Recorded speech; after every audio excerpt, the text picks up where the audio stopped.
Добрый день, я рад вас видеть, дорогие друзья. Я хочу с вами поделиться своим небольшим исследованием. И как любое живое исследование, началось не с возгласа «Эврика», как в Древней Греции, а с простого вопроса: что за ерунда?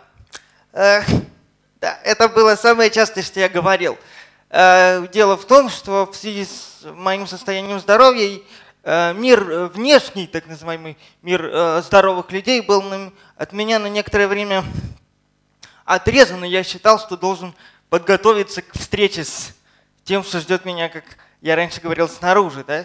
Мне казалось, что я должен обратиться к тому, кто знает. Сначала я зашел в интернет.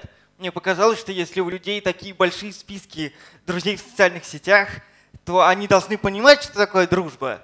Но оказалось, что контактов много, но общаются люди крайне мало. И тогда я впервые спросил, что за ерунда. Позже был другой пример. Я обратился к книгам. Ведь если обратить внимание на топ книг для деловых людей, оказалось, что все они посвящены коммуникации, мастерству презентации, переговоров, звонков, влиянию, приобретению связей. И тогда мне стало странно, почему же, если люди умеют общаться, они так хотят этому научиться? Что за ерунда? И, наконец, третий крайне неприятный пример. Когда я обратился к знакомым, то есть к людям, которые выходят наружу или во внешний мир, как мне тогда казалось, гораздо чаще, я хотел спросить у них какой-то универсальный совет, как общаться с людьми, ведь я этого не знал. И они мне сказали следующее: никогда не признавайся людям, что они тебе нужны, иначе они напрягутся. Это рождает ответственность, никогда так не делай.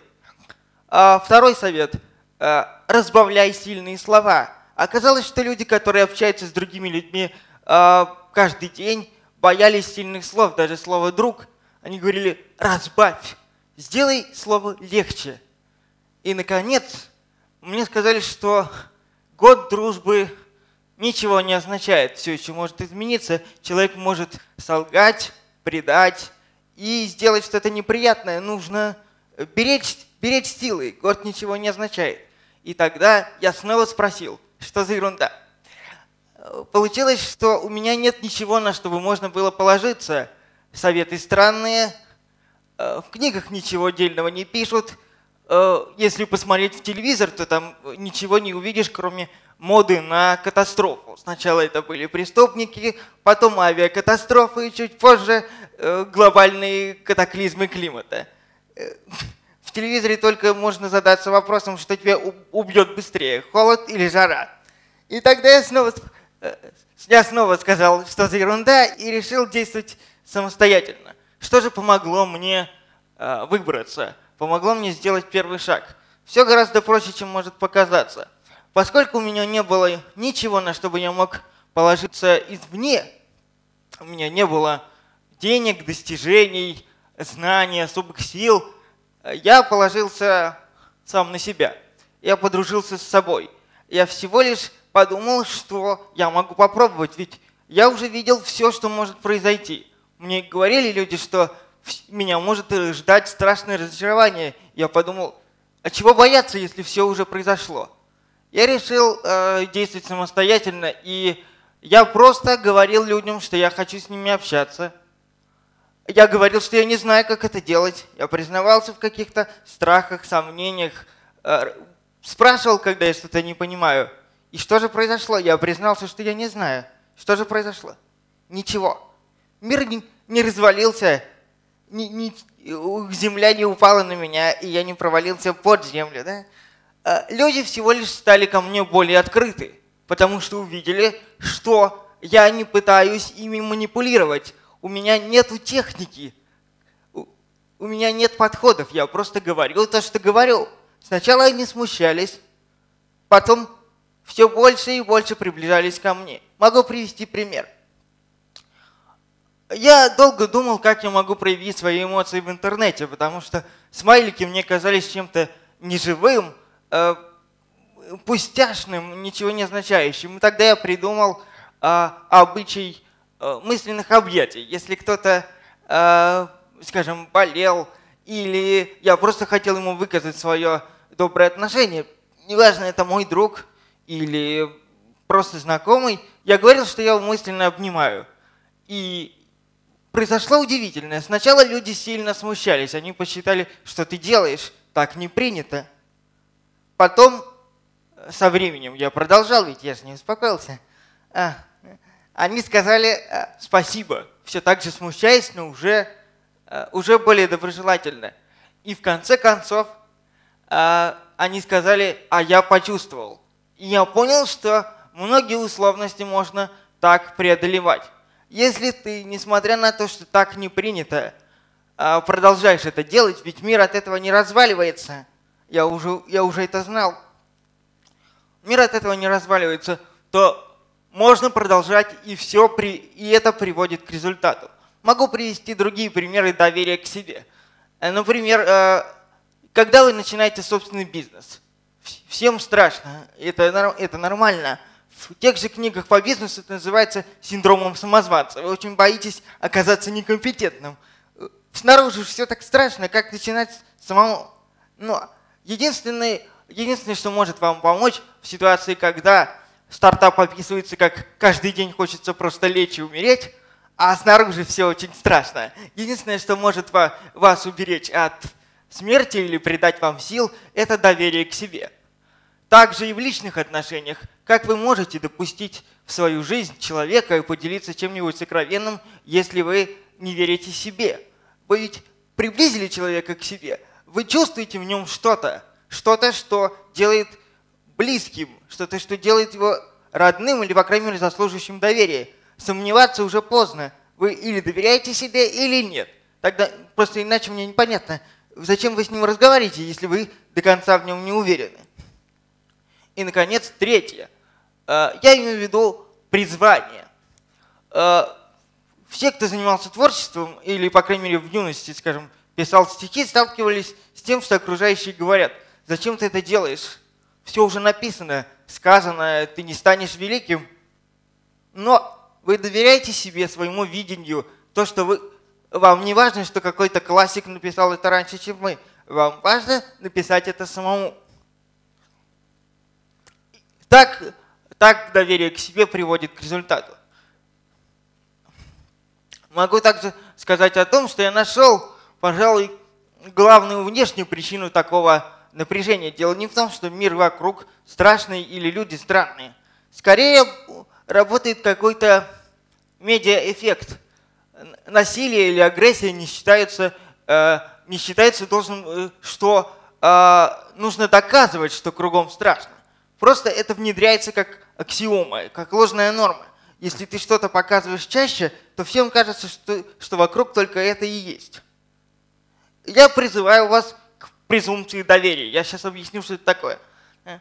Я не призываю всем тотально доверять. Именно поэтому это не закон и не правило. Это презумпция. Единственное, к чему я вас призываю, это если кто-то вам скажет, что людям не стоит доверять, что у вас ничего не получится, и вы должны быть готовы к тому, что вас ждет разочарование. Первый вопрос, который вы должны задать: какие у вас есть доказательства? Пока что-то не доказано на 100%, вы можете верить себе сколько хотите. Так же и мне. У людей, которые говорили мне о том, что кругом творится какой-то ужас, и кругом плач и скрежет зубов, мне не хватило их доказательств. Они думали, что это аксиомы, вокруг страшно, мир враждебен, мне хватит. Я прошу вас никогда не полагаться на подобные утверждения, пока они не доказаны лично вами, лично для вас. Предел доказательств есть. Предел доказательств выбираете только вы. Все это очень красиво. И вы можете спросить меня: а зачем столько сил? Зачем столько сил? Ведь они могут не привести ни к чему. А если человек тебя разочаровал? И снова вернемся к презумпции. Презумпция действует в рамках одного дела. Это значит, что вы не должны распространять не должны распространять негативный опыт от одного разочарования на всю оставшуюся жизнь. Новый человек, новая презумпция, ему можно доверять, пока не доказано обратное. Что это значит для меня? Меня разочаровывали многие люди, и не значит, что мне просто очень везло, и я вот встретил прекрасных людей вот сразу, как только вышел из дому. Это просто значит, что я не переносил это разочарование на остальных и смог дождаться тех людей, которые поняли меня. Они не хорошие, не плохие, они просто мои. И я их дождался, потому что я доверял себе.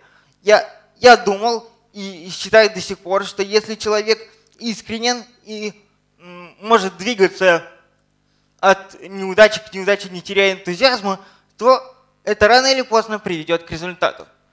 В конце я хочу рассказать о своих критериях дружбы. Ну, ведь вы задались вопросом, если я такой умный, значит, у меня есть свое определение, да?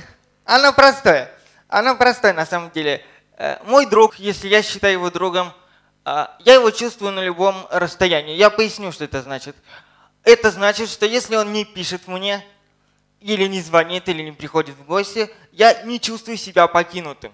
Я все равно не чувствую себя одиноким, потому что он рядом со мной. Я чувствую, что он все равно рядом. Второе. Мне не близок концепт друга-донора. Для меня друг – это человек, который придает мне столько сил, что я могу…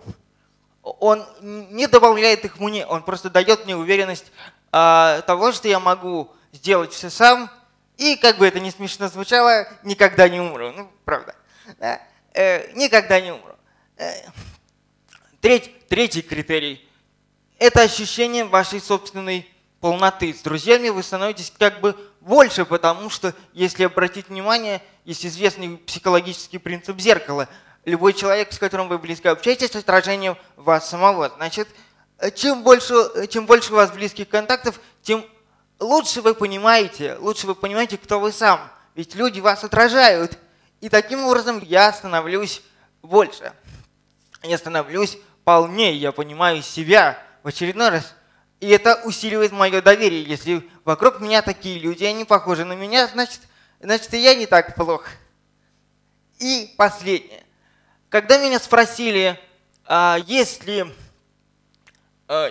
у меня идеальные люди, наверное, хотели меня упрекнуть в том, что я идеализирую и не вижу недостатков.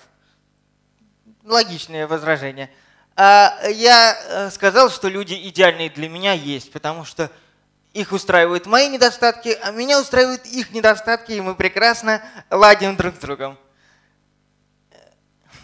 В конце хочу вспомнить мою любимую фразу, которая в свое время объяснила мне источник всего моего движения. Я повторюсь, что это не было подвигом, это не было отвагой, это была просто попытка, желание исследовать, потому что все, что мной руководило, это неприязнь к тому, что мне говорили, и вопрос, что за ерунда.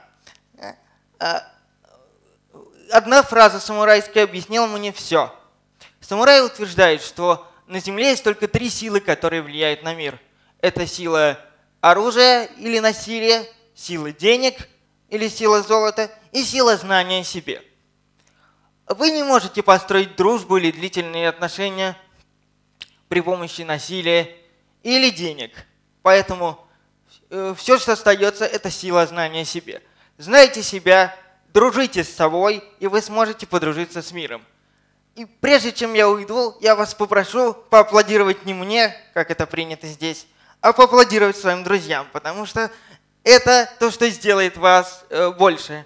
И это то, чем я хочу поделиться со всеми вами. Большое спасибо.